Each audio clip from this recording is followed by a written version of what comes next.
হরে কৃষ্ণ। আজ 10ই কার্তিক 28শে অক্টোবর 2023, বাংলা 1430, দামোদর ব্রতের শুরু। এই দামোদর ব্রতের প্রথম দিন থেকে আমি শেষ দিন পর্যন্ত শ্রীমদ্ ভগবদ্ গীতা পাঠ করার একটি মনস্থ করেছি। আজ আমি পাঠ করব শ্রীমদ্ ভগবদ্ গীতার 14দশ অধ্যায় গুণত্রয় বিভাগ যোগের শ্লোক 1, 2, 3 ও 4। নমামীশ্বরং সচ্চিদানন্দরূপং লসৎকুণ্ডলং গোকুলে ব্রাজমানম যশোদাভিয়ো লোক লব্ধাবমানং পরামৃষ্টমত্তং তত দ্রুত গোপা।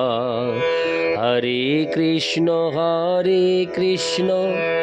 কৃষ্ণ কৃষ্ণ হরে হরে, হরে রাম রাম রাম হরে হরে।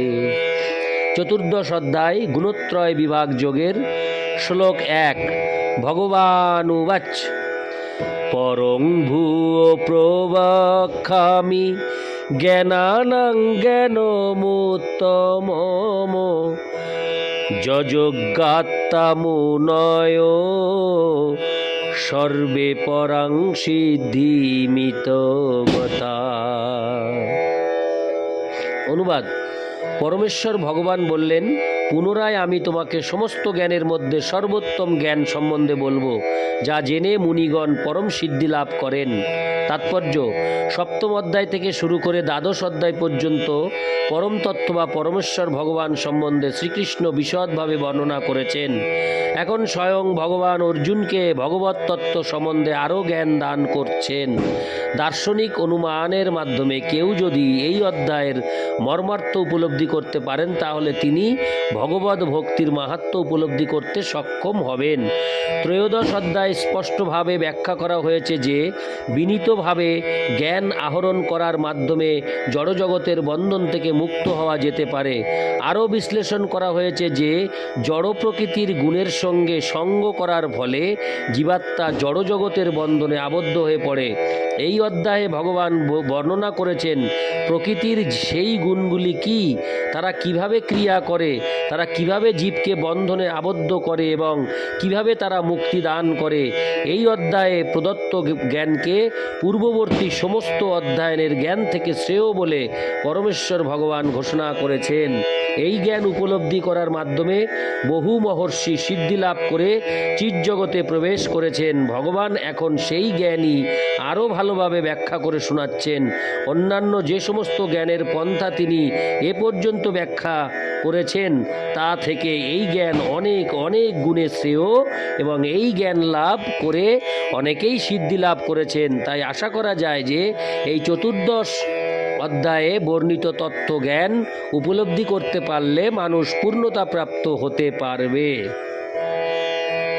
ইতি শ্লোক 1। শ্লোক 2। ইদং জ্ঞানমুপাশ্রিত্য মম সাধর্মমাগতা স্বর্গেহপি নোপজায়ন্তে প্রলয়েন ব্যথন্তি চ। আমি শ্লোকটি পাঠ করছি। ইদং জ্ঞানমুপাশ্রিত্য মম সাধর্মমাগতা স্বর্গেহপি নোপজায়ন্তে প্রলয়েন ব্যথন্তি চ। অনুবাদ: এই জ্ঞান আশ্রয় করলে জীব আমার পরা প্রকৃতি লাভ করে, তখন আর সে সৃষ্টির সময় জন্মগ্রহণ করেন না এবং প্রলয়কালেও ব্যতীত হয় না। সৃষ্টির সময়ে জন্মগ্রহণ করে না এবং প্রলয়কালেও ব্যতীত হয় না।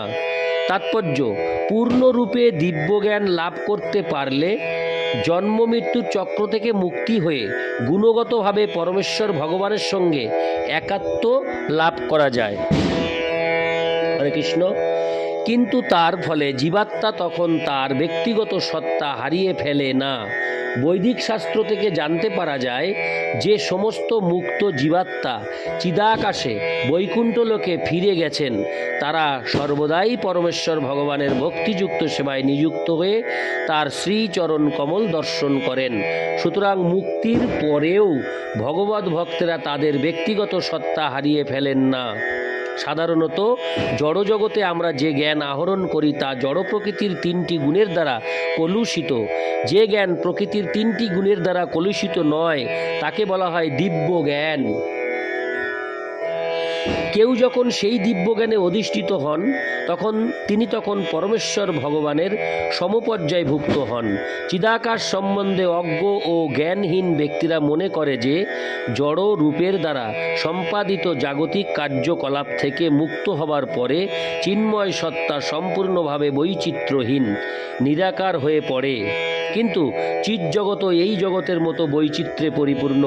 এই সম্বন্ধে অজ্ঞ ব্যক্তিরাই মনে করে যে চিন্ময় অস্তিত্ব জড় বৈচিত্র্যের ঠিক বিপরীত।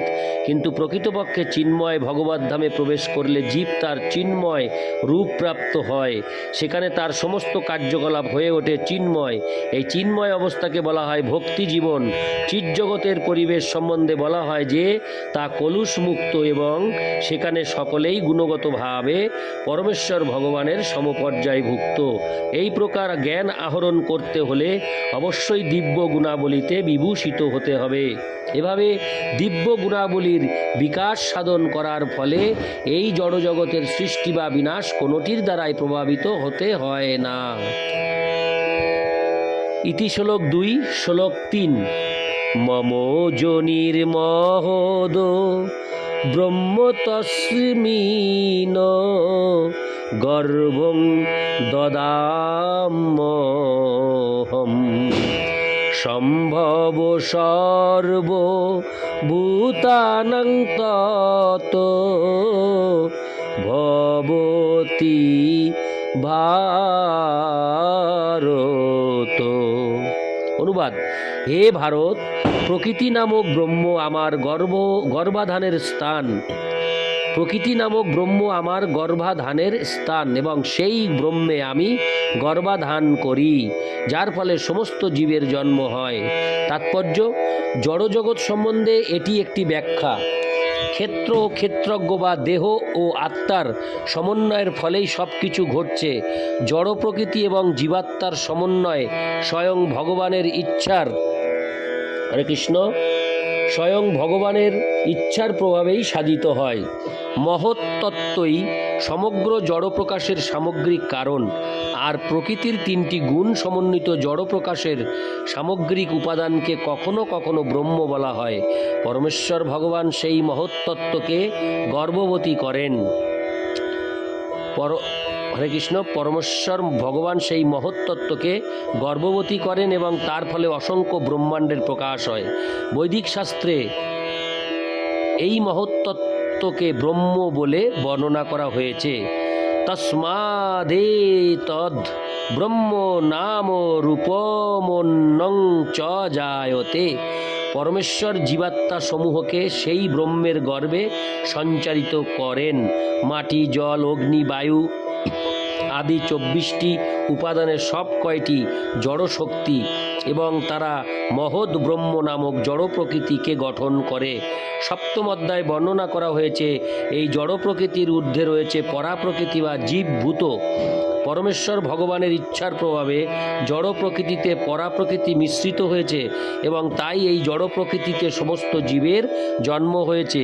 কাঁকড়া বিছা চালের গাদায় ডিম পাড়ে, আর তাই অনেক সময় বলা যায় যে চাল থেকে কাঁকড়া বিছার জন্ম হয়, কিন্তু চাল থেকে কখনোই কাঁকড়া বিছার জন্ম হয় না।